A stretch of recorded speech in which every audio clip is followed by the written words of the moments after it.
pouvoir financer toutes ces opérations, on s'est mis en ordre de marche avec une augmentation de capital sur le marché.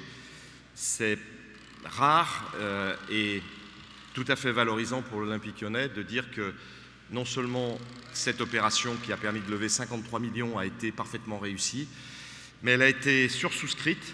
Et quand on sait qu'elle avait été garantie par une très grande banque nationale, Natixis, ça veut dire qu'aujourd'hui, l'œil, l'appréciation des spécialistes financiers de ce que nous essayons de faire depuis un certain nombre d'années, avec les doutes au départ, puis un certain nombre d'écoutes complémentaires par la suite, et enfin maintenant l'appréciation positive des milieux financiers démontre que nous sommes sur la bonne voie.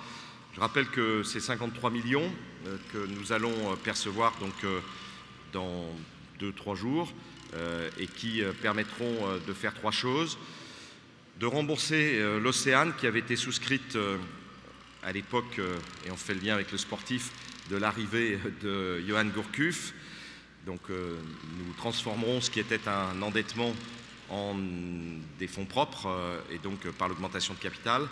Deuxièmement, vous l'avez vu, les travaux ont commencé derrière avec pour le camp d'entraînement qui sera un des camps d'entraînement aussi les plus modernes d'Europe et sur lequel on trouvera, outre les 5 terrains, dont le terrain couvert, on trouvera l'entraînement non seulement de l'équipe professionnelle masculine, mais l'entraînement de l'équipe féminine.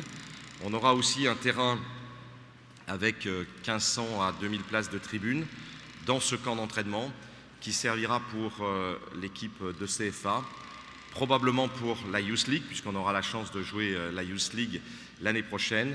Et puis les équipes féminines, l'équipe féminine pourra jouer aussi ces matchs. C'est le remplaçant du terrain numéro 10 de Tola-Vologe.